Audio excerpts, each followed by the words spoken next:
This is the story of the Black Hole. You can read along with me in your book. You will know it is time to turn the page when you hear the chimes ring like this. Let's begin now.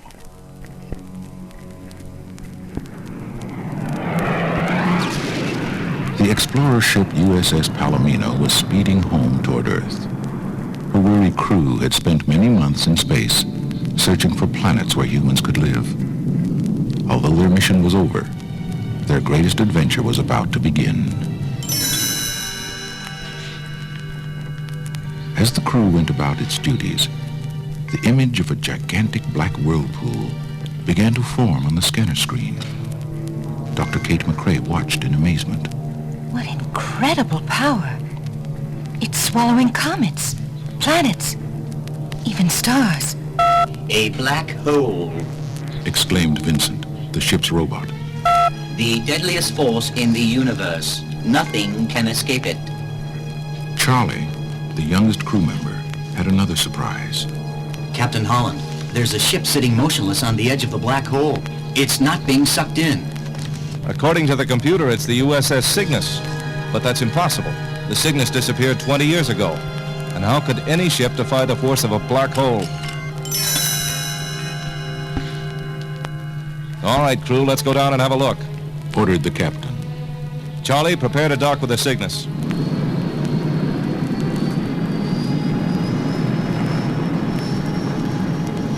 As the Palomino found the docking platform and gently landed, Kate looked out the viewport.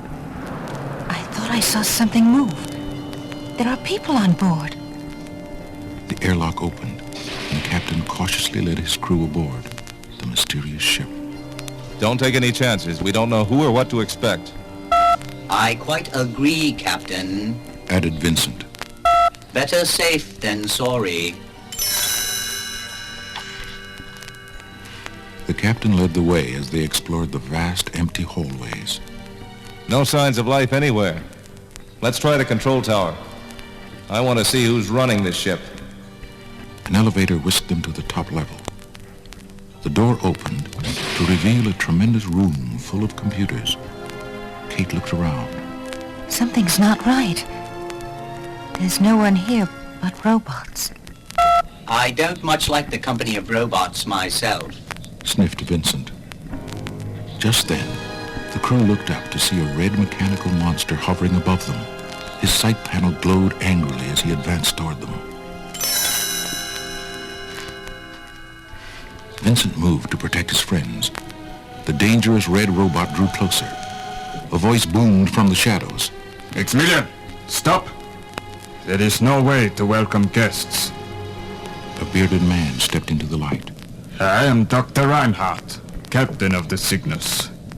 It's nice to have visitors after being alone for so long. Alone? Asked Charlie. What about your crew? They left in emergency shuttles when the Cygnus was disabled by a meteor storm. I remained on board, developed this robot crew, and continued my research on the black hole. But how do you keep from being pulled into the deadly whirlpool? Asked the captain. I developed anti-gravity forces to hold my position. We are perfectly safe. Come, let me show you around. Exploring on his own, Vincent met a battered robot named Old Bob, who whispered an urgent warning. Reinhardt lied about his crew. They're still here running the ship.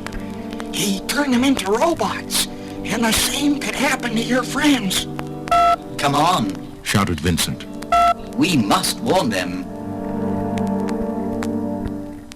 After hearing Old Bob's story, Kate was shocked. Why would Reinhardt do such a thing? He's obsessed with the idea of going into the black hole. When the crew wanted to go home, he electronically took control of their minds in his laboratory. We've got to get out of here, warned the captain. From the control tower, Dr. Reinhardt had secretly monitored Old Bob's conversation. Maximilian, I want them stopped. Send out your sentry robots. The fierce sentries had quickly blocked off all passages leading to the Palomino. There's a small probe ship nearby. We'll cut through the garden. The crew followed old Bob into Dr. Reinhardt's huge indoor garden. As they crept silently through the dense maze of plants, Kate breathed a sigh of relief. We've lost them. I don't think so, Kate. Shouted the captain as laser blasts crackled overhead. He turned and fired at the oncoming sentries. Come on, crew, let's get out of here. Alarms sounded and dozens of sentry robots appeared. There was no place for the crew to hide. They've got us surrounded. Shouted Charlie. The captain drew his laser pistol. Well, if they want to fight, we'll give them one. Laser guns fired. Deadly streaks of light crisscrossed in the passageways. This is the first fighting I've done in 20 years. Shouted old Bob. I feel like a kid again. The robots proved no match. One by one, they were destroyed in a blaze of sparks. Charlie viewed the smoldering sentries. Reinhardt's got plenty more of these, and we can't fight them all. Let's take the air car. Replied old Bob. It runs through a tunnel along the side of the Cygnus. The sentries won't be able to reach us. The crew dashed aboard the air car and sped away toward the probe ship.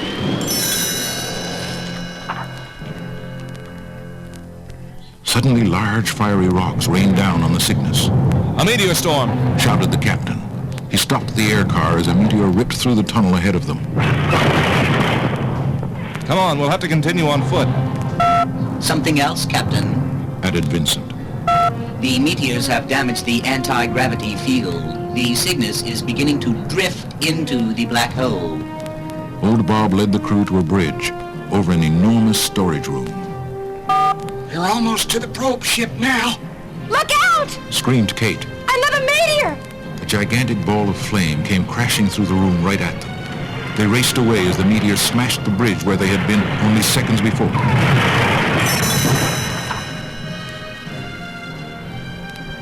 Approaching the door to the probe ship, the crew found their way blocked by Maximilian.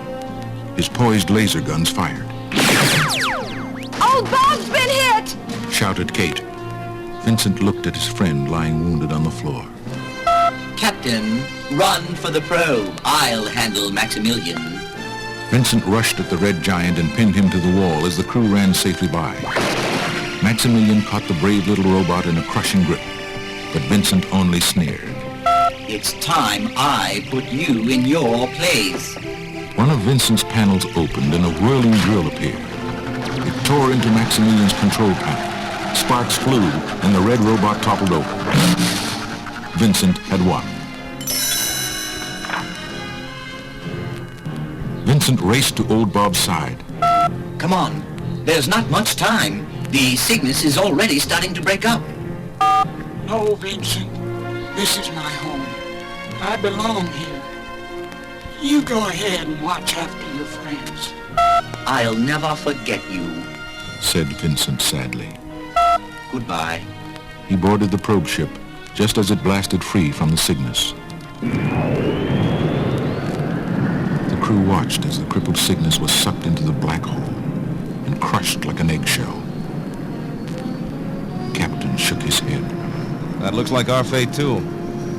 This probe is programmed to go through the black hole. Gripped by the immense gravity, the probe ship fell faster and faster into the huge whirlpool.